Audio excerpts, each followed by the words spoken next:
এই এই ধামরাই তো দুইটা খাল খনন করার কথা ছিল 2,80,00,000 টাকা দিয়ে। আপনাদের এমন এমপি পেয়েছেন 2,80,00,000 টাকার খাল খনন করার পর 1,20,00,000 টাকা সরকারের কাছে ফেরত দিয়েছে, দরকার হবে না, খাল কেটেছে। আপনি একবার করদান দিন, তার জন্য সবাই মিলে আমরা তারই করদান দিই, অভিনন্দন দেবেন। এরকম সৎ এমপি 400 বছরের ইতিহাস ঐতিহ্যকে ধারণ করে ধামরায় মানুষ যেভাবে ধারণ করেছে সেই ধারাবাহিকতা আজকে যারা এখানে দেশ বিদেশ থেকে এসে আমাদের এই যশোর মাধবের ঐতিহাসিক রথযাত্রা অনুষ্ঠানে এসেছেন সবাইকে জানিয়ে আমি আমার ব্যক্তিগত পক্ষ থেকে আমার প্রাণপ্রিয় সংগঠন বাংলাদেশ জাতীয়তাবাদী দল বিএনপি ঢাকা জেলা স্বেচ্ছাসেবক দল আমার নেতা গণপ্রজাতন্ত্রী বাংলাদেশ সরকারের মাননীয় প্রধানমন্ত্রী দেশনায়ক জনাব তারেক রহমানের পক্ষ থেকে সবাইকে জানাই শুভেচ্ছা, অভিনন্দন, সালাম এবং নমস্কার। সাম্প্রদায়িক সম্প্রীতি আমাদের সবসময় ছিল, এখনো আছে। আপনারা জানেন আমরা 1971-এ মুক্তিযুদ্ধের পর আমাদের ধামরাইতে হিন্দু মুসলমানদের কোন রকমের বিভেদ নাই, আমাদের সাম্প্রদায়িক সম্প্রীতি আছে। দুঃখের বিষয় দীর্ঘ 17 বছর আমরা আমাদের এই কাঙ্ক্ষিত অনুষ্ঠানে আমরা যোগদান করতে পারি নাই। বেশিরভাগ সরকার একদলীয় শাসন ব্যবস্থা করে মানুষের অধিকারকে ধ্বংস করে, মানুষের ধর্মীয় অনুষ্ঠানকে বিচ্ছিন্ন করে তারা একভাবে দেশ পরিচালনা করেছে। ধামরাই সারা দেশের মধ্যে সৌহার্দ্যের অন্যতম উদাহরণ। আজকে অনুষ্ঠানের মাননীয় প্রধান অতিথি মহোদয়ের সম্মানার্থে তার দৃষ্টি আকর্ষণে একটু জানাচ্ছি স্যার, ধামরাই উপজেলায় একমাত্র বাংলাদেশের উপজেলা যেখানে 50 ফিটের মধ্যে মসজিদ এবং মন্দির, চেনামান উপজেলা পরিষদের মধ্যে। যখন আজান হয়, নামাজ হয়, তখন মন্দিরের কার্যক্রম বন্ধ থাকে, যখন মন্দির এবং মসজিদের সময়টা ওরকম ভাগ করা থাকে। এই রথযাত্রাটি শুধুমাত্র একটি উৎসব নয়, একটি ভক্তি, সমতা এবং মিলনের একটি অন্যতম মাধ্যম হচ্ছে এই রথযাত্রা। এই রথযাত্রার মাধ্যমে শুধুমাত্র হিন্দু সম্প্রদায়ের ভাই বোনেরাই আজকের এইখানে অংশগ্রহণ করেননি, এই রথযাত্রায় অংশগ্রহণ করেছেন আমাদের বাংলাদেশের বিভিন্ন জায়গায় থেকে আগত ভক্তবৃন্দ এবং দেশের বাহির থেকে বিভিন্ন ভক্তবৃন্দ আজকের এই অনুষ্ঠানকে সফল এবং সার্থক করার জন্য তারা আজকে এখানে উপস্থিত হয়েছে।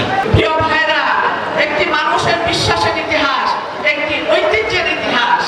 রথযাত্রার সূচনা হয়েছিল বাংলা 1079 সালে রামজীবন রায়ের উদ্যোগে, কিন্তু শুরু হয় যশোর মাধব দেবের রথযাত্রা। পরবর্তীকালে জমিদার, সমাজসেবক, দানবীর রণদা প্রসাদ এবং এই রথযাত্রাকে আরো সমৃদ্ধ করেন। শত শত বছর ধরে এই রথ শুধু কাঠের চাকা ঘুরেছে, মানুষের হৃদয়ে একাত্রিত করেছে, মানুষের হৃদয়কে একাত্রিত করেছে। চাই অতীতে যেভাবে আমরা মিলেমিশে ছিলাম আজকে রথযাত্রাটি ঠিক সেভাবেই আমরা দেখতে চাই। কষ্ট লাগতো, এখানেই আমার জন্ম, এখানেই আমি বড় হয়েছি। মাঝপথে আপনারা দেখেছেন এই রথে আসবো তো দূরের কথা, ধারে কাছেও থাকতে পারিনি। এমন পরিবেশ আমরা আর চাই না। আমরা চাই এই যে অনেক শহীদের রক্তের বিনিময়ে যে গণতন্ত্র এসেছে, এই গণতন্ত্রটাকে আমরা প্রতিষ্ঠিত করতে চাই আমাদের প্রিয় নেতা, আমাদের মাননীয় প্রধানমন্ত্রী জনাব তারেক রহমানের নেতৃত্বে। কোনো ভেদাভেদ থাকবে না। আমরা আপনারা সকলেই বাংলাদেশি, আমাদের সকলের অধিকার সমান থাকবে। আমরা সকলে যার যার ধর্ম যেখান থেকে আমরা পালন করব এবং উৎসবগুলো আমরা মিলেমিশে যতটুকু সম্ভব যার যার ধর্মীয় অবস্থান ঠিক রেখে আমরা উপভোগ করব। সকলেই জানে যে আমার সম্বন্ধে সকলেরই জানা আছে, একসময় প্রতিমা বিসর্জন দেওয়া কষ্ট হয়ে পড়েছিল। অন্তত 30 বছর ধামরাইয়ের মানুষ প্রতিমা বিসর্জন দিয়েছে কোথায়? আমার বুকের উপরে দাঁড়িয়ে, আমার জমিতে, আমার মিলে, আমার ফ্যাক্টরিতে দাঁড়িয়ে কিন্তু দিয়েছে। অতএব আমরা এটাই কারণেই বললাম আমাদের সতর্ক থাকতে হবে। ওই যে একটা অদৃশ্য শক্তি আছে, তারা অনেক সময় ধর্মের নাম দিয়ে অনেক অনেক কথা বলে বসে, সেদিক থেকে কিন্তু আমাদের সতর্ক থাকতে হবে। যাক, সবাই ভালো থাকুন। এই পবিত্র রথযাত্রাটি সুন্দর হোক, সকলে মিলেমিশে আমরা উপভোগ করি। ধামরাইয়ের পক্ষ থেকে, ঢাকা বিশ্বের পক্ষ থেকে, আজকের মাননীয় প্রধানমন্ত্রী থেকে আমরা অভিনন্দন, শুভেচ্ছা জানাচ্ছি। এই কারণেই আমি জানি উনি একটু অসুস্থ, হাঁটতে একটু কষ্ট হচ্ছে, তারপরেও উনি যে আমাদের আবদার, আমাদের অনুরোধ, আমাদের দাওয়াতটা রক্ষা করেছেন, সেই কারণে ঢাকা বেশ ধামরাইয়ের পক্ষ থেকে আমরা হিন্দু মুসলমান সকলের পক্ষ থেকেই ওনাকে আরেকবার অভিনন্দন, ওনার সফলতা কামনা করে, ওনার সুস্থতা কামনা করে আমি আমার বক্তব্য শেষ করছি। আল্লাহ হাফেজ। আগামী 24 জুলাই অনুষ্ঠিতব্য রথ পুনর্যাত্রা অনুষ্ঠানে আপনাদের যোগদান আহ্বান জানিয়ে আমার বক্তব্য শেষ করছি। আপনাদের সকলকে ধন্যবাদ। আজকে সভার সম্মানিত সভাপতি জীবন কানাই দাস বাবু, যিনি আমার পাশে বসেছিলেন, খুব ভালো লেগেছে তার সাথে কথা বলে।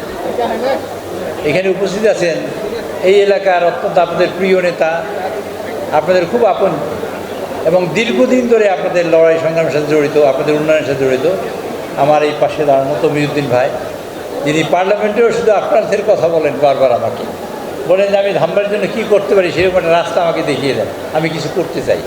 তার যে ইচ্ছা, উদগ্র বাসনা ধামরাইবাসীর জন্য আমাকে আপ্লুত করে। আমার পাশেই দাঁড়ানো আছেন আমাদের সুলতানা আহমেদ, আমাদের মাননীয় সংসদ সদস্য, তিনি মহিলা দলের সাধারণ সম্পাদিকা, তিনি আপনাদের গর্ব, এইখানেই আছেন, এই এলাকার সন্তান, এই এলাকায় তার বাড়িঘর। আমি এখানে ওনাকে দেখে অবাক হয়েছি, তারপর শুনলাম ওনার বাড়িঘর এখানে, খুব ভালো লেগেছে। পাশে আছেন আমার ঢাকার জেলা পরিষদের প্রশাসক আমাদের মুরাদ, আমার একেবারে একান্ত ছোটো ভাই, খুবই আপনজন আপনাদের এবং কাজের মানুষ। আমি অনেক কাজের মানুষ দেখেছি, কিন্তু এইরকম মুরাদের মতন একটা কাজের মানুষ আমি খুব কম পেয়েছি। আপনারা তাকে আরেকবার সহায়তা দেবেন। এবং এইখানে সম্প্রীতির জন্য হিন্দু মুসলমানের তিনি অনেক পরিশ্রম করেন। আমাদের এই মঞ্চে উপস্থিত আছেন যুবদল, ছাত্রদল, শ্রমিক দল, কৃষক দল, মহিলা দল এবং অন্যান্য অঙ্গ সংগঠনের নেতৃবৃন্দ এবং আমার সামনে ভক্তবৃন্দ, এই এলাকার মানে ধামরাইবাসী, আপনাদের সকলকে আমি সালাম জানাই। আসসালামু আলাইকুম রহমতুল্লাহ বরকাতুহু। আপনাদের নমস্কার। আমার খুব ভালো লেগেছে, আমার বুক ভরে গেছে মানুষের সম্প্রীতি দেখে। আপনারা ধর্মের যে সম্প্রীতি, তার প্রকৃষ্ট উদাহরণ হলো আজকের এই ধামরাই। তা আমি ধামরাইয়ের কথা শুনেছি আমাদের জিয়াউর রহমান, আমাদের একজন মাননীয় সংসদ ছিলেন ব্যারিস্টার জিয়া, তার মুখে বলছে বাংলাদেশের সবচেয়ে বড় রথ উৎসব হয় ধামরাইতে। আমার খুব ইচ্ছে ছিল একবার আসার, কিন্তু আমি যে প্রধান অতিথি হয়ে আসবো তা আমি কখনো ভাবিনি। আমার খুব ভালো গেছে। আমি আপনাদের আন্তরিকভাবে অভিনন্দন জানাই যে আপনারা আমাকে দাওয়াত করে এখানে নিয়ে এসেছেন। আমরা 75 সালে বাকশাল পেয়েছি, এক দল, কোনো দলই থাকবে না, এটা আমরা পেয়েছিলাম। সেখান থেকে বেরিয়ে জিয়াউর রহমান 3 বছরের মাত্রায় খাদ্যের সংশোধন করেছিলেন। এই খালকাটা ওরসি প্রকল্প দর্শন থেকে শুরু করে জিয়াউর রহমান করেছিলেন। তারই ধারাবাহিকতায় 20,000 কিলোমিটার খাল, এই ধামরাইতেও 2টা খাল খনন করার কথা ছিল 2,80,00,000 টাকা দিয়ে। আপনাদের এমন এমপি পেয়েছেন 2,80,00,000 টাকার খাল খনন করার পর 1,20,00,000 টাকা সরকারের কাছে ফেরত দিয়েছে, দরকার হবে না, খাল কেটেছে। আপনি একবার করদান দেন তার জন্য, সবাই মিলে আমরা তারই করদান দিই, অভিনন্দন দেবেন। এরকম সৎ এমপি এই ধামরাই আরও অনেক উন্নয়ন হবে সেই প্রত্যাশা করে আজকে যারা আয়োজন করেছেন এই জীবন কানাই দাস বাবু সহ যারা উনি এই এলাকার মানুষ না, 19 বছর ধরে এই এলাকার সভাপতি। এই যে সেক্রেটারি সাহেব দীর্ঘদিন ধরে এই পাশে, এই বাসা সেক্রেটারি সাহেবের বাসা, এই যে না এই বাসা আমি শুনেছি এই কাঁসার জিনিসপত্র বিক্রি করছেন, অত্যন্ত ঐতিহ্যবাহী একটা এলাকা। আমি আপনাদের এই ভালোবাসা নিয়ে যাচ্ছি। আমি ঢাকা শহরে মাননীয় প্রধানমন্ত্রীর কাছে আপনার ভালোবাসার খবর পৌঁছবো, যে খবরটা পৌঁছতে চাই আপনার সাম্প্রদায়িক সম্পত্তির একটা মানে উৎকৃষ্ট উদাহরণ এই বাংলাদেশে, এই ধামরাই ঢাকার পাশে। আপনাদের আমি আমার পক্ষ থেকে, বিএনপির পক্ষ থেকে, সংসদের তরফ থেকে করতলা দিয়ে আমি আপনাদের অভিনন্দন জানাই। আজকে যারা আয়োজন করছেন তাদের আন্তরিক ধন্যবাদ দিয়ে আমি আমার বক্তব্য শেষ করছি। আপনারা সবাই ভালো থাকবেন।